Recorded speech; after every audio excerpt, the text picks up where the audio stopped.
And Pharaoh said to Joseph, I have had a dream, and there is no one who can interpret it. I have heard it said of you that when you hear a dream, you can interpret it. Joseph answered Pharaoh, It is not in me. God will give Pharaoh a favorable answer. Then Pharaoh said to Joseph, Behold, in my dream I was standing on the banks of the Nile. 7 cows, plump and attractive, came up out of the Nile and fed in the reed grass. 7 other cows came up after them, poor and very ugly and thin, such as I had never seen in all the land of Egypt. And the thin, ugly cows ate up the first 7 plump cows. But when they had eaten them, no one would have known that they had eaten them, for they were still as ugly as at the beginning. Then I awoke. I also saw in my dream 7 ears growing on one stalk, full and good. 7 ears, withered, thin, and blighted by the east wind, sprouted after them. And the thin ears swallowed up the 7 good ears. And I told it to the magicians, but there was no one who could explain it to me. Then Joseph said to Pharaoh, The dreams of Pharaoh are one.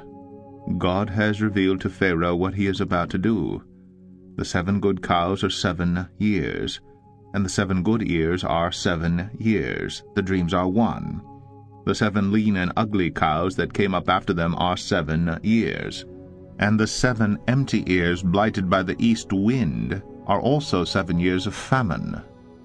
It is as I told Pharaoh. God has shown to Pharaoh what he is about to do. There will come 7 years of great plenty throughout all the land of Egypt, but after them there will arise 7 years of famine, and all the plenty will be forgotten in the land of Egypt. The famine will consume the land, and the plenty will be unknown in the land by reason of the famine that will follow, for it will be very severe. And the doubling of Pharaoh's dream means that the thing is fixed by God, and God will shortly bring it about.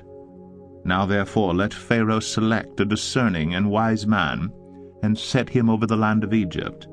Let Pharaoh proceed to appoint overseers over the land, and take 1/5 of the produce of the land of Egypt during the 7 plentiful years.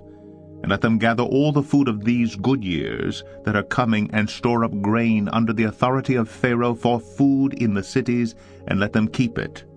That food shall be a reserve for the land against the 7 years of famine that are to occur in the land of Egypt, so that the land may not perish through the famine.